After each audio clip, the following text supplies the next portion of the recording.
Cougar Ace is a 654-foot car transport ship that at the time in late July was doing a trip from Japan to the US carrying about 4,000 Mazdas on board.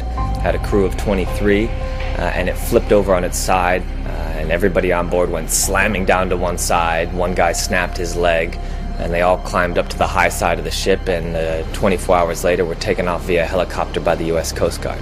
Every transport ship carries ballast water to keep it stable, and in the case of the Cougar Ace, the crew accidentally pumped all the ballast water out of one side of the ship, so suddenly the ship became completely unstable, and when it rolled on the swell, it had nothing to keep its right side down, so it just flipped over, which is where the crew from Titan Salvage found it when they boarded via helicopter. When big ships run into trouble, there is a limited number of people who have the expertise to try to save the ship. And so the insurance companies that represent the ship owners have basically a short list of people that they call around the world, and Titan Salvage is one of these rare companies. There is a guy who can pilot any size ship in the world. There's a guy who's a welder, can weld anything. There's a big engine mechanic. There are deep sea divers. And then there's a computer modeling guy whose job it is to build a 3D model of the ship on the fly and help the team figure out how to fix the ship before they actually implement the plan.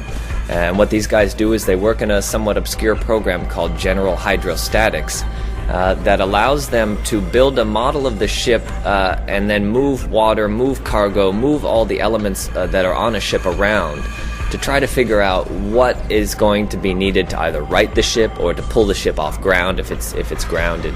The way these guys work is that if they don't succeed in saving the ship, they don't get paid. But if they do succeed, they make a percentage of the ship and its cargo. So on the Cougar Ace, for instance, which was the cargo was worth $103 million approximately, and the ship was worth more than $100 million. The guys made north of $10 million. In the last 3 years, 3 guys have died on the job, which averages out to a guy a year. So it's very risky. Marty Johnson was one of the country's most respected and accomplished naval architects. Unfortunately, on their first day on the ship, as they were trying to get off the ship, Marty was carrying a backpack that had about 30 or 40 pounds worth of gear in it, and they were climbing down these crazy rope ladders, and the decks, you have to remember, were 60 degrees, so it's basically like climbing down a steep rock face, except that it's all steel and completely slick, so one slip and you're gone. And that's what happened to Marty. He slipped and he wasn't clipped into a rope and he fell 80 feet and hit his head on a big metal bollard, and that was basically it.